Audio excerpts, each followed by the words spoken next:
Tonight's speaker who comes to us by way of West Palm Beach, Florida. His name is Chris H., and his home group is the Hushton Group. Y'all give a round of applause for him.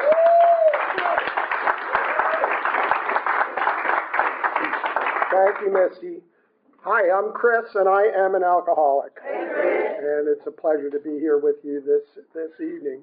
You guys got to hear my wife tell her story last week, and she apologizes for not being able to come this week, but she really enjoyed her time with you. So you might see us drop in here from time to time. This is a great group. My sobriety date is December 10th, 2001.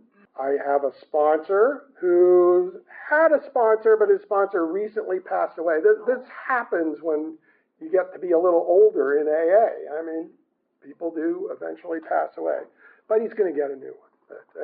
I'll tell you more about my sponsor in a little bit. I'd like to start off by saying this, that just so that people who are like me can identify that a lot of the people whose stories I hear, they had 3 strikes against them before, they were out of the cradle, that, their parents were alcoholics or drug addicts.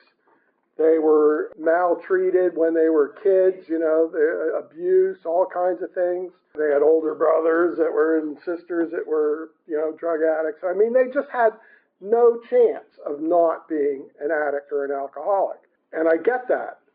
But then there are people like me, too, I had 2 normal parents, and they were really good parents. They were very loving parents.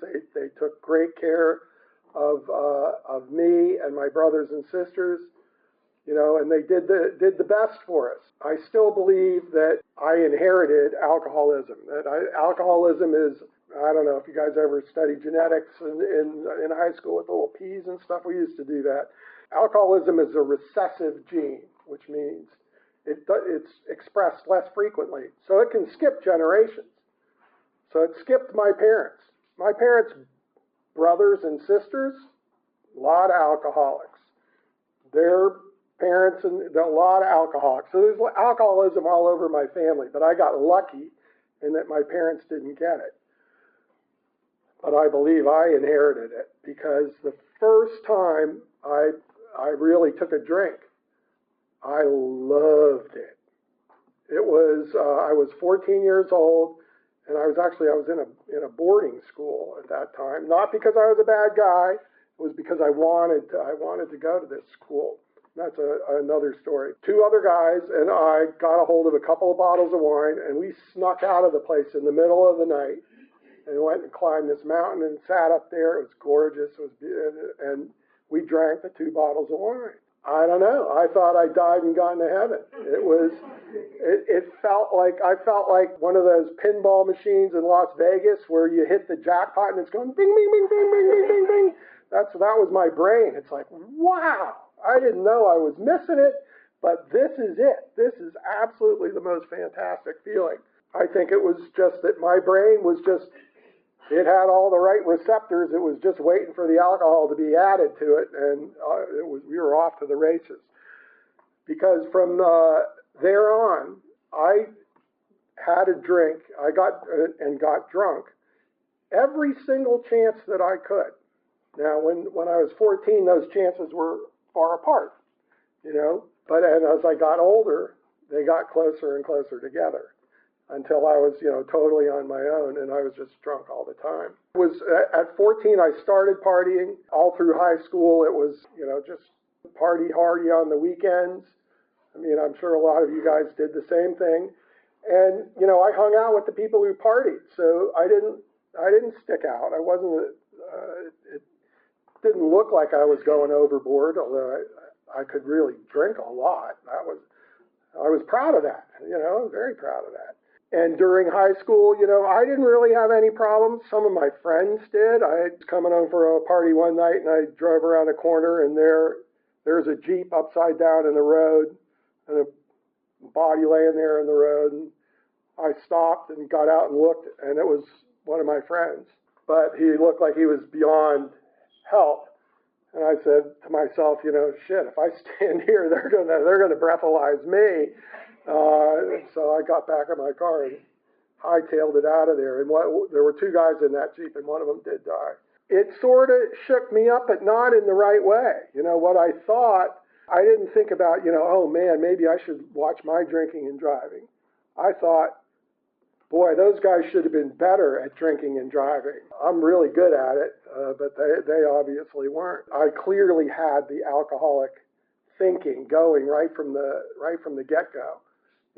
This disease was going to make whatever excuses, whatever explanation it needed to keep me going. High school went okay. Then I went to college, and in college I encountered some of the more interesting other substances. I was really, one of those garbage can people. You put it in front of me, tell me I'm going to like it, I'll do it. It did not matter what it was. Still was okay. And again, I was surrounding myself with people who were all doing the same thing. So I had no reason to really think that there was something wrong with me. As a matter of fact, just the opposite. I thought everything was great with me, because I graduated from college and then went on and got a decent job and all that. But the very first time I had a thought about, drinking, or was aware that I drank maybe slightly abnormally, came when I was on my honeymoon. I was 25 years old when I got married. We were, my wife's parents were from Portland, Maine, and we went up there and got married in the summertime. It was gorgeous. We got married on an island, and it was all beautiful. And we decided to go camping for our honeymoon, which was a little unusual, but you're such a gorgeous place up there. It seemed like the natural thing to do. So we're out camping, having a great time, and I'm like packing up the stuff in the morning, and it's like about, 8:45, and I catch myself thinking about when I'm going to get to have my first beer. The thought just occurred to me, that's a little weird.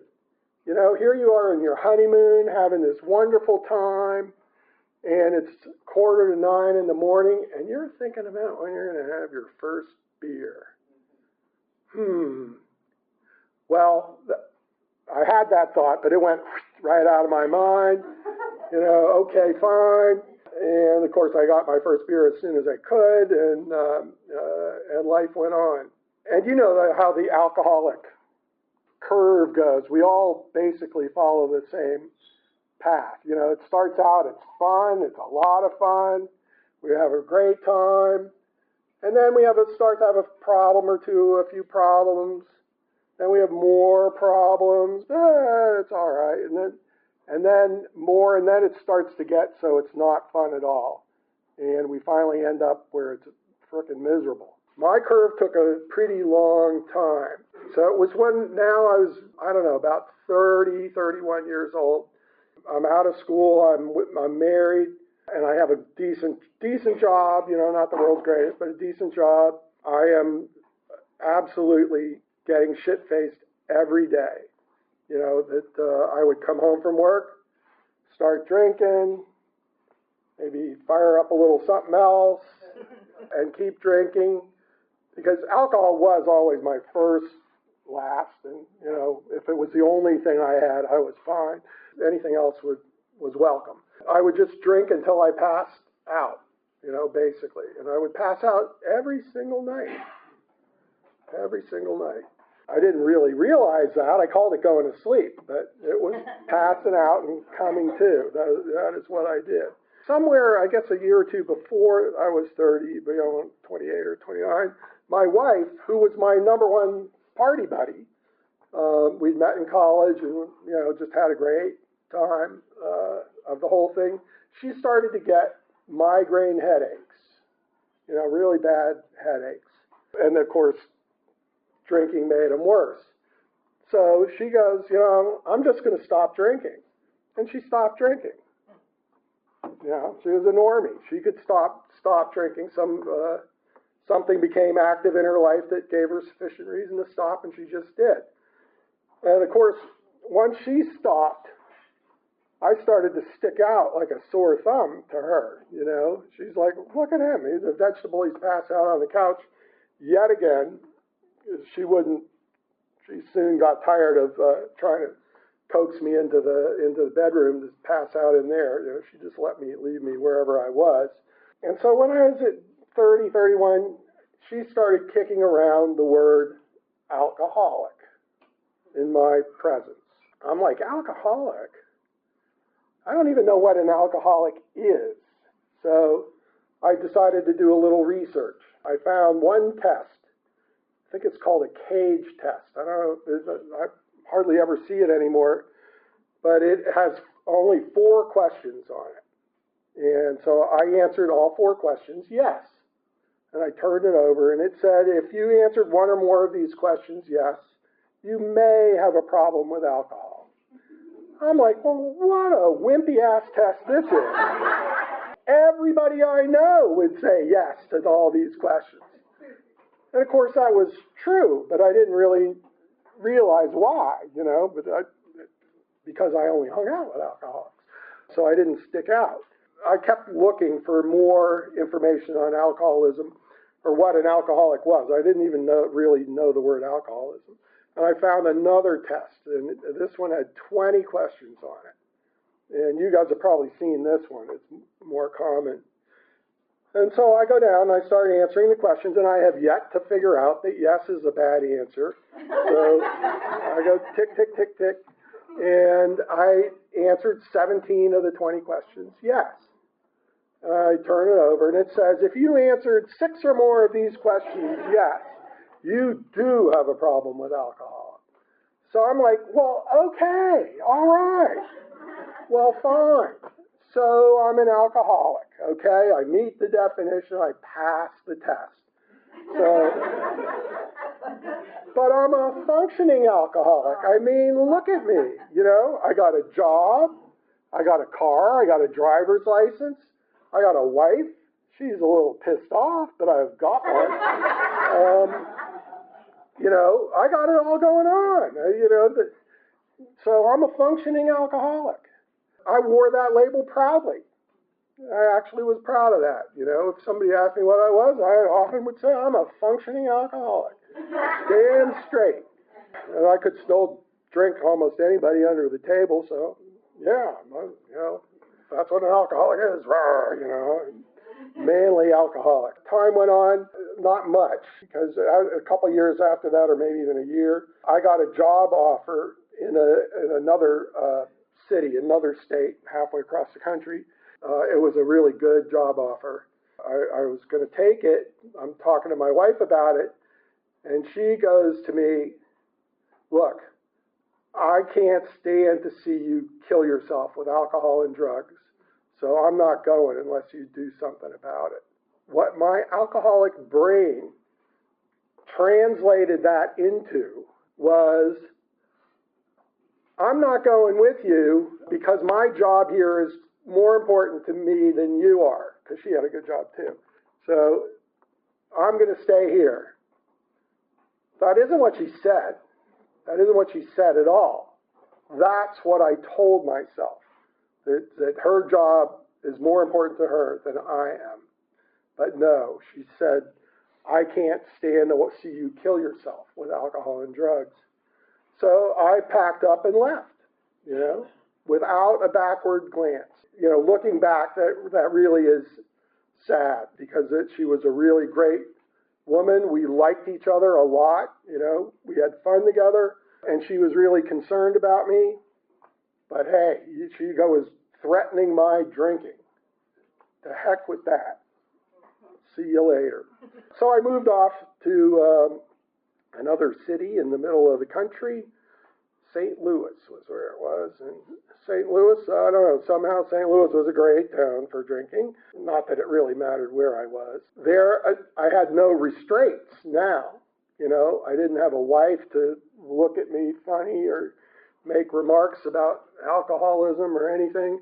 And I had a really good job, you know, that paid a lot of money. So I got to find out what happens.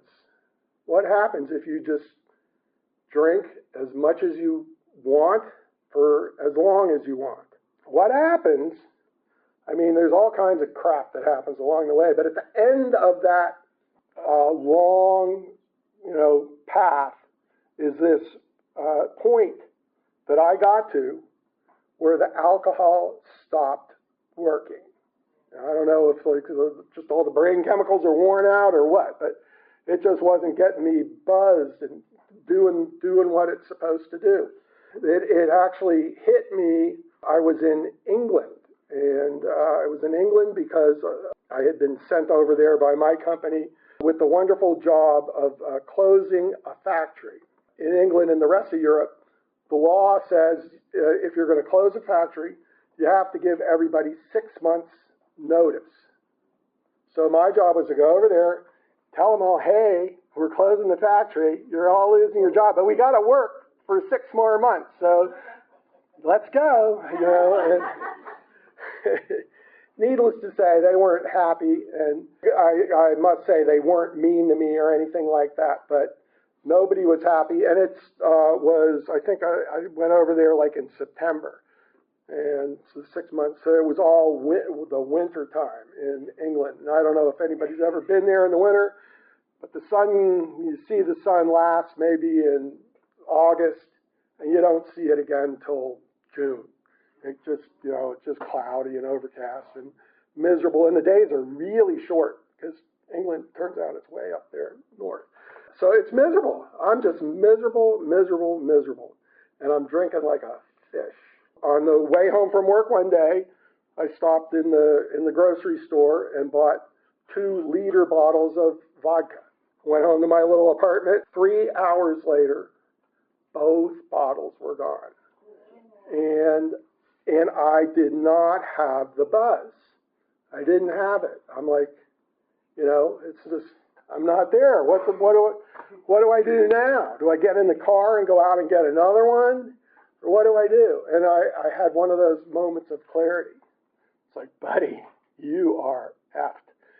You are really messed up. You're considering getting in your car after drinking 2 liters of vodka to get some more. I mean, you are just messed up. So in that moment of clarity, I made a phone call. I called my parents, and they were out of town, so I called my brother and told him that, I'm screwed.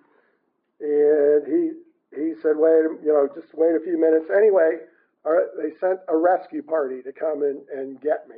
That's a whole hysterical story because you send more drunks to get another drunk. It's like very, very funny. But nonetheless, they got me back and they took me to West Palm Beach. I'd never been drunk in West Palm Beach. I'd really never been to West Palm Beach before, but West Palm Beach has a ton of rehabs in it. Anybody been to rehab in Florida? It's a popular spot. But I went to go to rehab there, and when I got to the rehab, it was a really nice one because I had insurance at that time that would pay for a good spot. And it was one of those ones that had its own medical wing with doctors and all that. And they took one look at me and they said, man, he is in bad shape.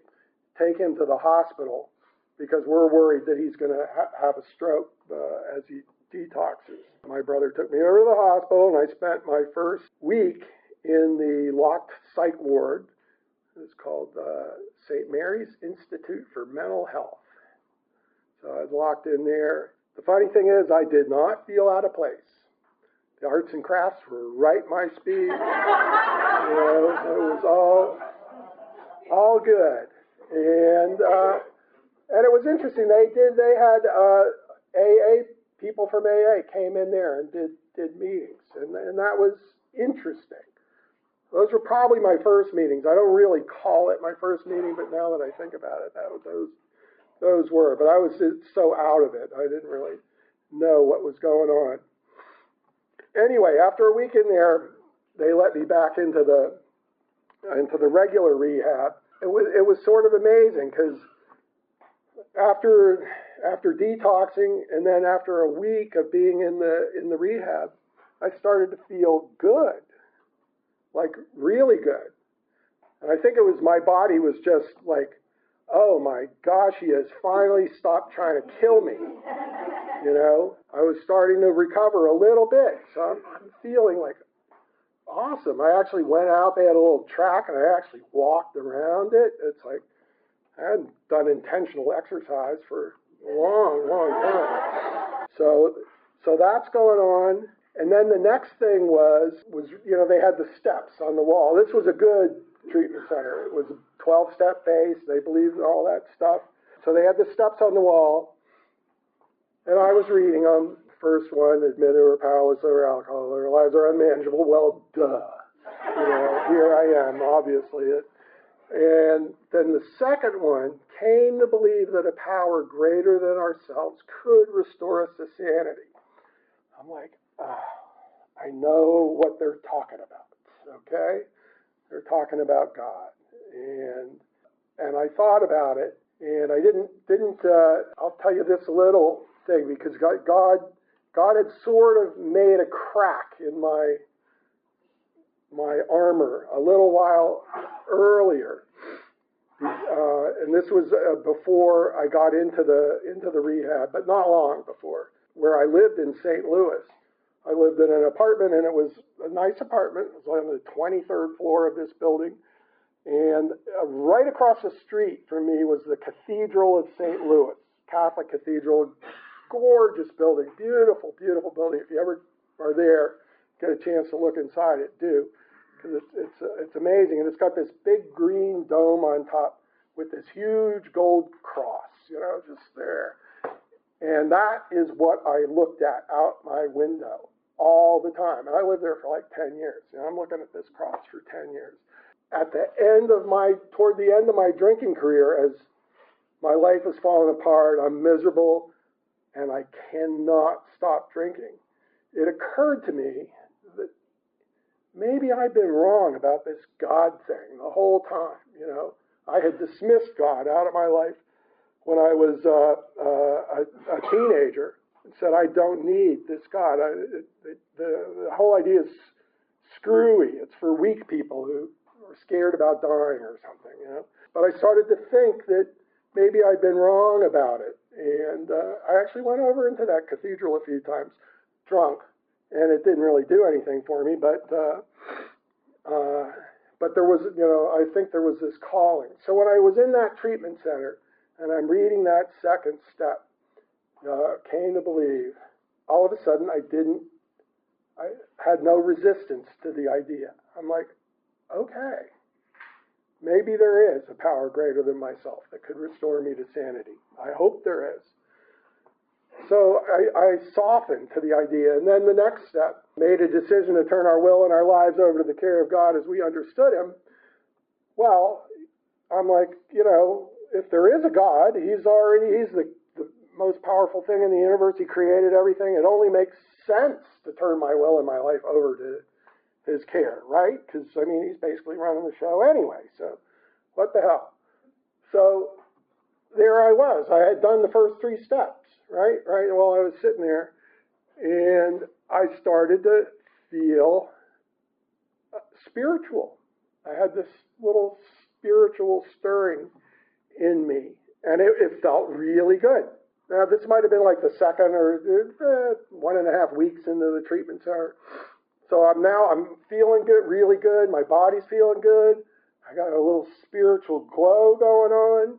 You know, I'm like skipping around this place, just going, wow, now I know why all the movie stars and rock stars come here. This treatment thing is great.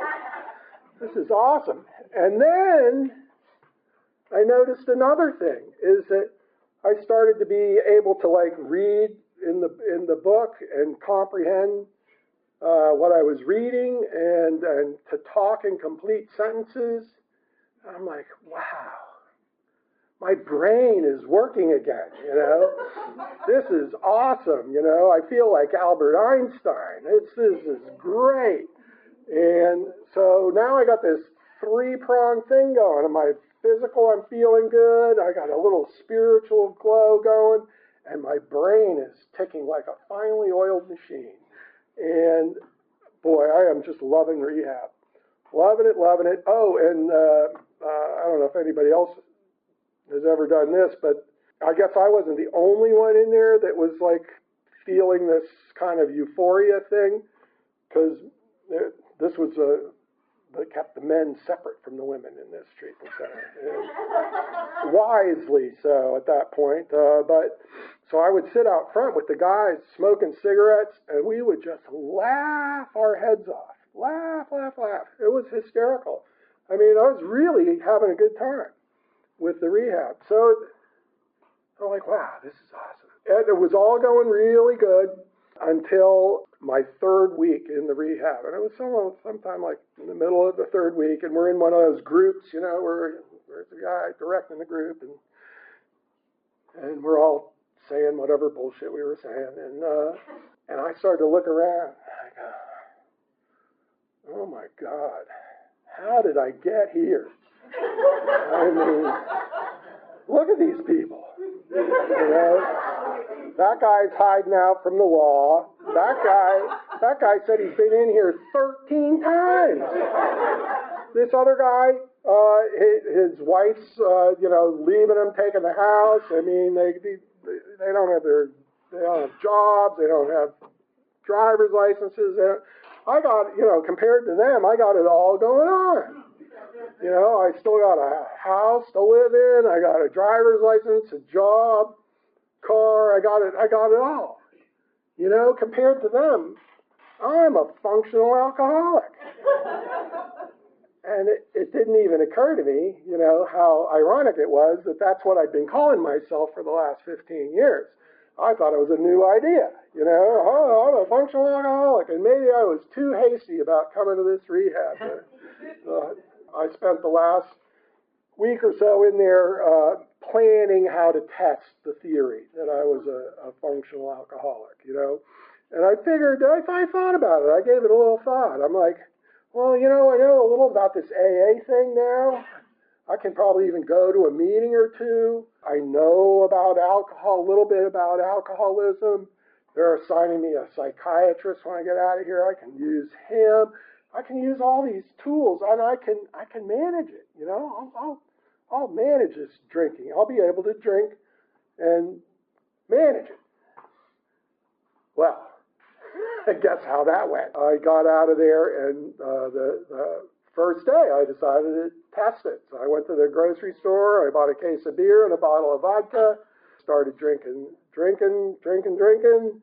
Couple hours later, I'm on the phone, you know, calling up the Coke dealer, and got that going. And I mean, you know, by the end of day one, I am right back into the middle of the whole thing.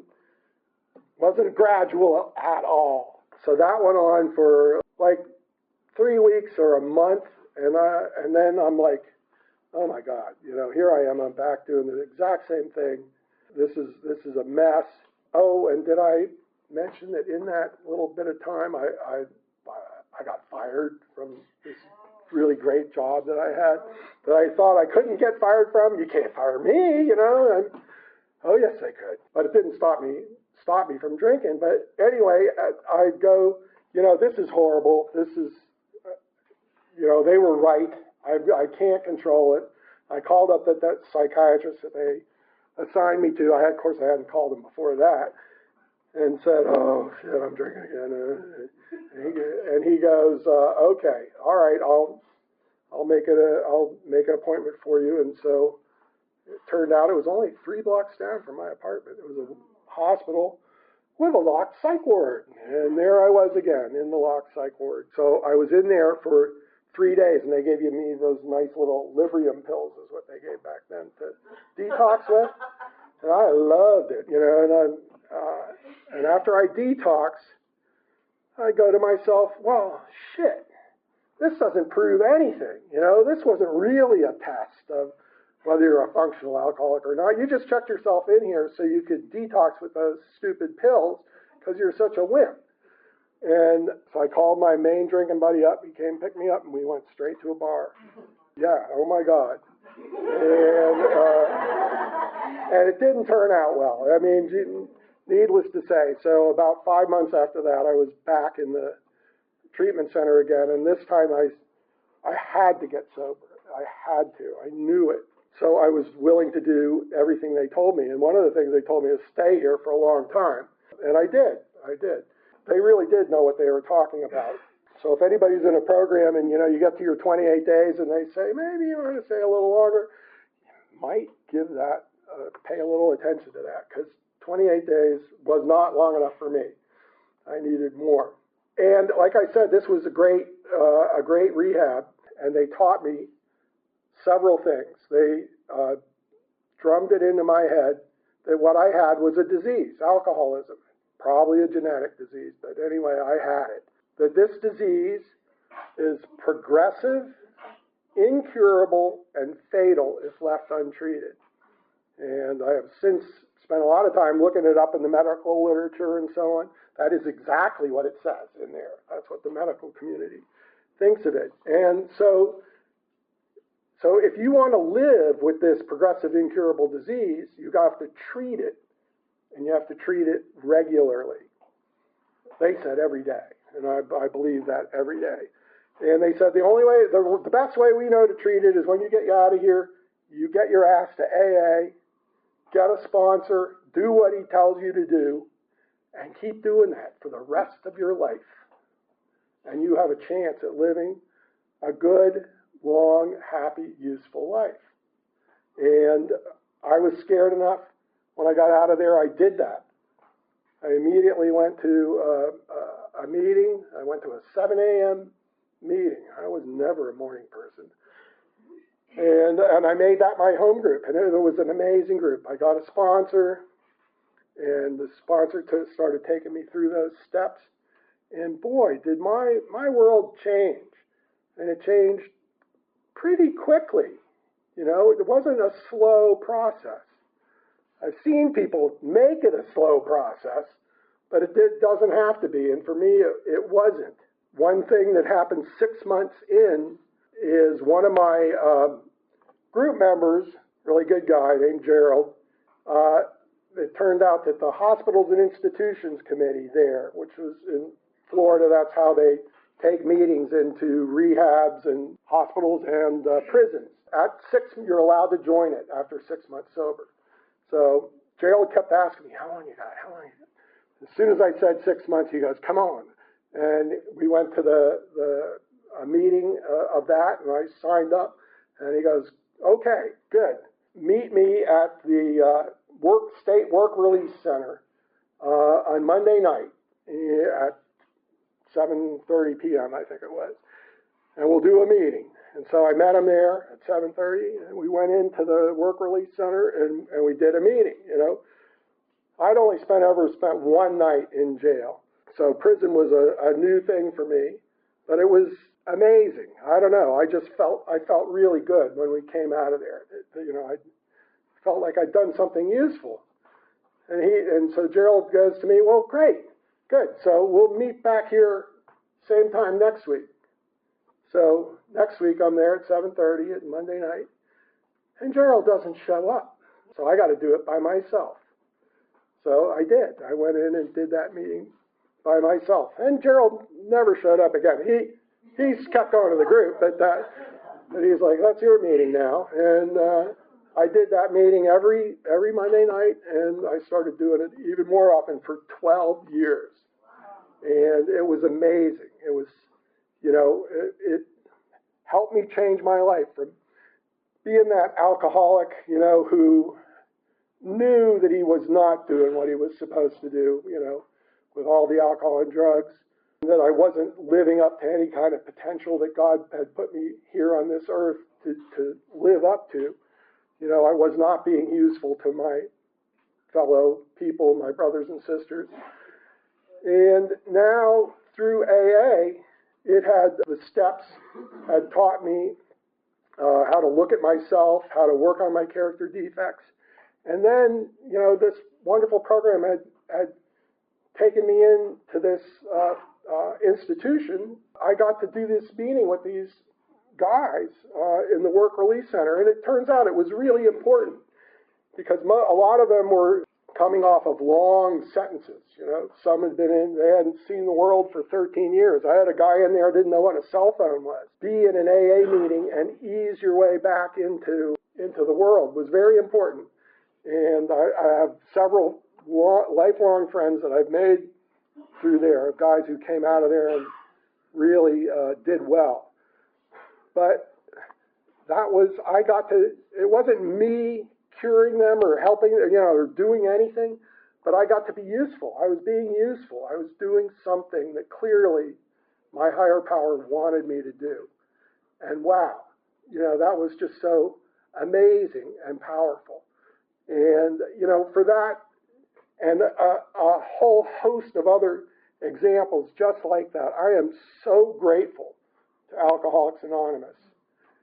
And actually, I am grateful that I am an alcoholic, because I never would have found that on my own. Me, this person, would have never walked into a prison and tried to be helpful to anybody. This program showed me how to do that, and because I was forced to do it by my disease of alcoholism. So, but I'm grateful for it all. And life today is wonderful. I could go on, but I won't. I'm running out of time. But early sobriety is hard. It's hard, it sucks, and you don't want to do it again. But as you progress in sobriety, it gets better. It really does. And it gets a lot better. It gets to where, it's amazing. I'm just doing things. I do things on a regular basis that would never, ever have occurred to me to do. And they're good things. I used to get all kinds of ideas, and they weren't good. But now it's different. So I really encourage you to stick with it. It's an amazing way of life. And thank you very much for listening.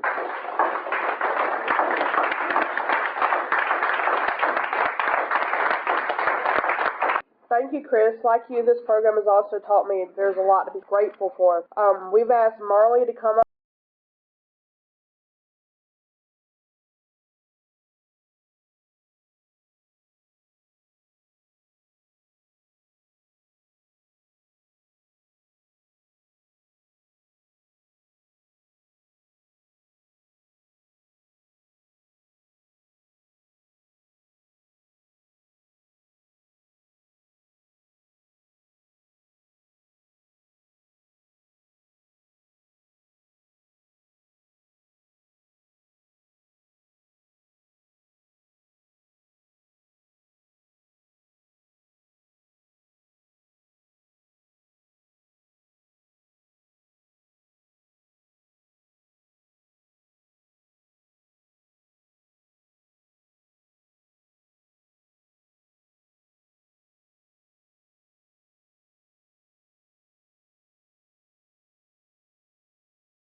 First I slept and then I crept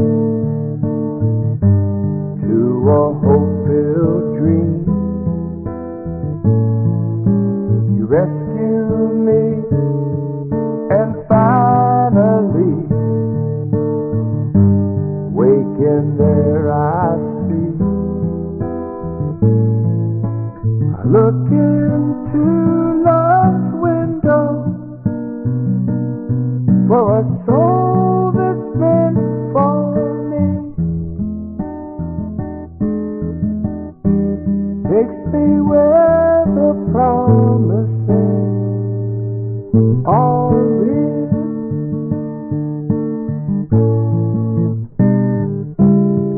Sometimes quickly, sometimes slow, we get just what we need. On a broad highway, stride for stride, we walk eternally. I look into love's window for a heart that beats for me.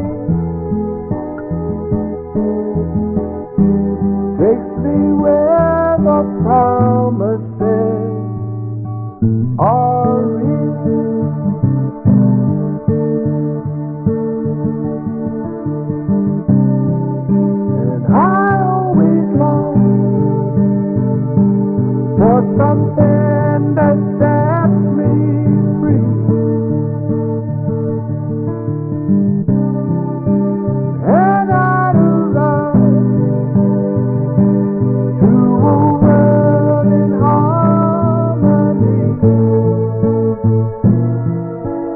below that vision that one day would appear to me. Take me where the sun